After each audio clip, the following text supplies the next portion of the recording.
Muy buenos días, estamos en la Facultad de Medicina, Dr. Alberto Romo Caballero, en el Centro de Medicina Inteligente. Somos el equipo 1 conformado por Jair Velázquez, Giselle Benítez, Saúl Maldonado, Esteban Tobar y un servidor, Rodrigo Rendón. Les vamos a presentar la práctica de exploración ginecológica, tacto bimanual y especuloscopía. Voy a introducirlos a la correcta realización de un examen ginecológico. Este va a englobar tres aspectos básicos, que son, en primer lugar, hacer un buen interrogatorio clínico a la paciente. En segundo lugar, tenemos la realización de una correcta inspección del aparato genital femenino. Y en tercer lugar, tenemos las pruebas complementarias, y en este video nos vamos a centrar principalmente en el segundo rubro, que es la inspección de los aparatos genitales femeninos. ¿Ja? Estos, a su vez, van a englobar dos grandes rubros, que son la inspección de los aparatos genitales femeninos internos y también la exploración de los aparatos genitales femeninos externos. En cuanto a la primera, la inspección del aparato genital femenino interno, tenemos que prestar especial atención a los labios mayores, a los labios menores. También tenemos que prestar especial atención al clítoris, ¿sí? Al meato uretral y también al himen, según sea el caso. Entonces, vamos a pasar a hablar sobre el aparato genital femenino interno. Este se va a poder explorar mediante el empleo de un artefacto médico que es conocido como espéculo vaginal. Este nos va a permitir visualizar las paredes vaginales y la parte exterior del cuello uterino, como lo muestra esta imagen que hay aquí.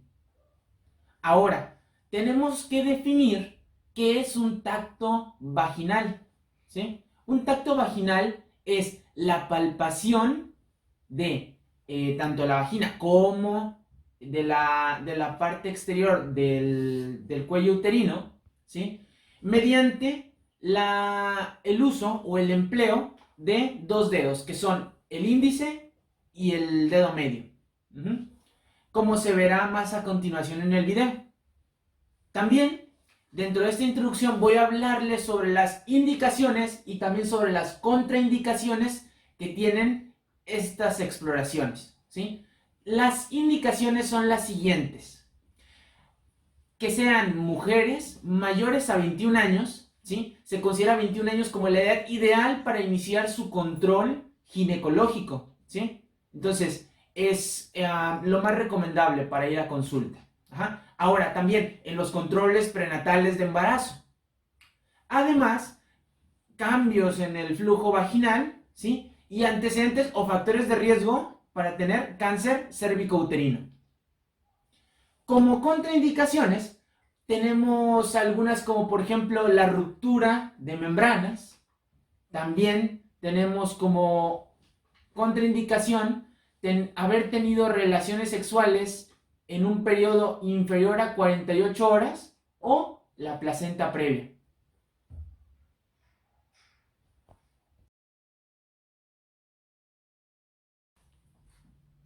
¿Cuáles son los objetivos de la revisión ginecológica?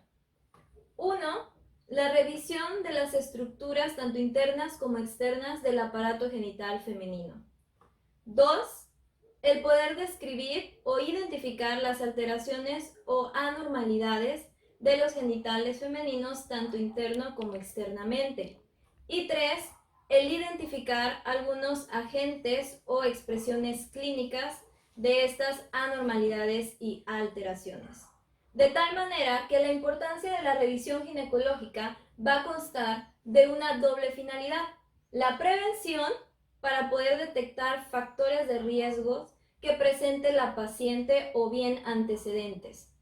Y 2, la detección o el diagnóstico precoz, evaluando el aparato reproductor femenino para poder identificar ya sea su normalidad o anormalidad. De esta manera, la finalidad de la revisión ginecológica va a constar de la prevención y de la detección precoz. Fundamentalmente, en base a alteraciones que podemos llegar a encontrar en el cuello uterino, cáncer cérvico-uterino, algunas vulvovaginitis o bien algunas expresiones clínicas físicas que podamos llegar a identificar. Utilizando la técnica semiológica adecuada, a la realización de la exploración ginecológica podemos evaluar todo lo siguiente: el sitio, la posición, la forma y la simetría, tomando en cuenta también la movilidad al hablar de cuello uterino, el color, el aspecto de la superficie y en cuanto al flujo vaginal, el color, el volumen y el olor que éste puede llegar a presentar. Por lo tanto, algunas alteraciones ginecológicas que podemos llegar a identificar a la inspección de los genitales externos serían las siguientes: eritema, edema, inflamación, petequias, tumoraciones, masas o bien flujo vaginal anormal, tomando en cuenta también algunas vegetaciones o verrugosidades que pueden llegar a aparecer en zonas inguinales y periné. Ahora, en base a las alteraciones de los genitales internos, al realizar la exploración ginecológica interna, podemos llegar a encontrar una movilización dolorosa del cérvix, anormalidades en la superficie, en la posición, en la forma y las conocidas petequias o también conocido cuello en fresa. Podemos también identificar secreción anormal en el cuello uterino, así como también una simetría o posición anormal de este. Algunos agentes importantes cuya expresión clínica podemos llegar a identificar en la exploración ginecológica, sobre todo hablando acerca de vulvovaginitis, serían las siguientes: candidiasis vulvovaginal, cuyo agente agresor es Candida albicans. ¿Cómo vamos a encontrar en este caso la expresión clínica?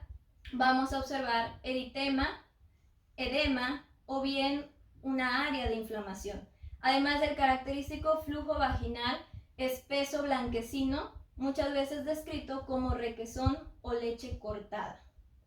Otra vulvovaginitis bastante frecuente es la vaginosis bacteriana, cuyo agente agresor es la Gardnerella vaginalis. El aspecto de esta, o más bien la expresión clínica de esta, va a estar principalmente en base al flujo vaginal encontrado, ya que este es descrito como color blanco grisáceo, maloliente, muchas veces descrito como olor a pescado. Va a ser fluido y no homogéneo. Otro agente fundamental, pero no menos importante, que podemos llegar a encontrar es Trichomonas vaginalis, o también conocida como tricomoniasis, cuyo fluido vaginal o flujo vaginal que podemos llegar a identificar va a ser verdoso, purulento o amarillento. También puede llegar a desprender un olor fétido o maloliente. Estos son solo algunos ejemplos que podemos nosotros llegar a encontrar a la exploración ginecológica, tanto interna como externa, o bien de las estructuras externas o internas que conforman el aparato genital femenino. Antes de iniciar con la técnica, primero se le debe de explicar a la paciente, en términos generales, el procedimiento a realizar y advertir cualquier posible molestia que puede llegar a presentar. Se le indica a la paciente que evacúe la vejiga antes de proceder. Después, la paciente deberá de colocarse en posición de litotomía sobre la mesa de exploración, colocando los pies sobre los estribos. Se deberá de cubrir a la paciente con un campo o una sábana de modo que la exposición sea mínima. Posteriormente, el médico que llevará a cabo la exploración debe de lavarse las manos de la manera correcta y colocarse los guantes, así como el cubrebocas. Todo esto para mantener una correcta higiene.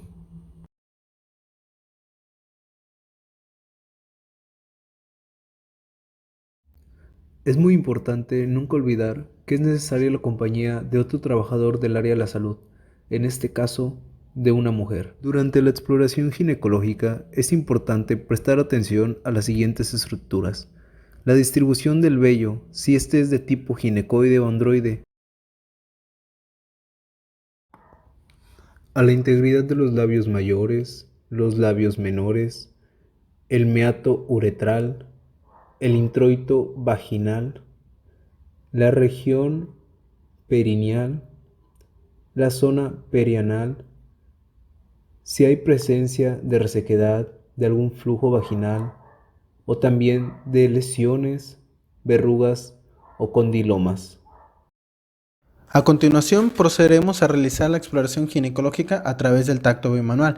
Para empezar, una vez teniendo puestos los guantes en las manos, uno en cada mano, a la que llamaremos una mano pasiva y otra como mano exploradora, y con ayuda del personal de sexo femenino, el cual siempre debe estar acompañándonos, procederemos a colocar gel en la mano exploradora, exactamente en los dedos tanto índice como medio. Posteriormente pasaremos a colocar 3 dedos a 1 centímetro de la vulva para evitar molestias a la paciente en caso de que exista inflamación o dolor. Posteriormente pasaremos a introducir tanto el dedo índice y medio al interior de las paredes vaginales, donde valorizaremos las características más importantes de las mismas, como pueden ser, por ejemplo, su superficie, forma, permeabilidad o secreciones, entre otras. Todo esto para buscar alguna anomalía presentes en las paredes vaginales. Después de esto, pasaremos a introducir un poco más los dedos para poder tocar el cuello uterino, donde vamos a estar valorizando sus principales características como longitud, superficie, consistencia, forma y permeabilidad. Y además pasaremos a buscar si existe alguna anormalidad presente en la misma. Posteriormente, vamos a utilizar la segunda mano, que es la mano pasiva, y la colocaremos en un punto entre el ombligo y la sínfisis del pubis, y luego pasaremos a realizar movimientos de balanceo para determinar algunas de sus características más importantes como longitud, movilidad y posición. Pasaremos a desplazar la mano pasiva a la fosa ilíaca derecha mientras tocamos el fondo de saco derecho para determinar las características de los ovarios como forma, tamaño y consistencia, y haremos exactamente lo mismo de lado contralateral. Por último, valoraremos fondo de saco anterior y posterior, también conocido como saco de Douglas. Es importante recalcar que si se palpan las trompas uterinas, será indicativo de que existe alguna anormalidad como embarazo ectópico o hidrosalpix. Y por último, pasaremos a sacar los dedos exploratorios combinando con la técnica bimanual. A continuación, vamos a realizar la técnica de especuloscopía. Para realizar este procedimiento vamos a necesitar un espéculo, también conocido como espéculo de Graves. En nuestro caso tenemos uno que es metálico y otro de plástico. Nosotros recomendamos utilizar el de plástico para ser más higiénicos con cada paciente. Antes de introducir el espéculo, vamos a colocarle gel a las valvas para no generarle molestias a la paciente al momento de introducirla. Primeramente, utilizamos 2 dedos para separar los labios de la vagina, para hacer que la abertura vaginal quede expuesta. Después insertamos las valvas del espéculo de manera horizontal para después dar un giro de 90 grados y luego pasaremos a abrir las valvas del espéculo bloqueándolas cuando apretemos el mango, quedando de esta manera abiertas, estabilizándolas y evitando así que se muevan. Posteriormente, se debe observar las características del cuello uterino, y estas características son las más importantes, como son su color, tamaño, posición, superficie y secreciones. Ya por último, tenemos que retirar el espéculo cerrando las valvas con mucho cuidado para evitar pellizcar las paredes vaginales. Después, tenemos que girar de nuevo el espéculo de manera horizontal, tal como se introdujo, y pasaremos a retirarlo poco a poco para evitar generar molestias a la paciente. Por último, debemos dejar bien en claro 3 puntos muy importantes que toda paciente debe saber. 1. La zona anatómica que el médico explorará. Esto en base con todas las medidas de higiene adecuadas y el respeto que toda paciente se merece. 2. Cada cuánto se debe realizar la exploración. La mujer se recomienda una vez al año después de haber cumplido los 21 años de edad. La ventaja de estos procedimientos médicos, tanto la inspección vaginal, la especuloscopía y el tacto bimanual es de manera preventiva. En caso de que la paciente presente alguna de las patologías antes mencionadas, el médico podrá tomar alguna decisión para su correcto tratamiento y también las correctas medidas necesarias que la paciente debe de tener. Y 3, el por qué. ¿Por qué se realiza estos procedimientos? Pues principalmente por haber tenido antecedentes familiares con presencia de cáncer, principalmente cáncer cervicouterino, también por tener antecedentes de múltiples parejas sexuales, antecedentes de infecciones vaginales, antecedentes de resultados anormales en el Papá Nicolau y vaginitis crónica.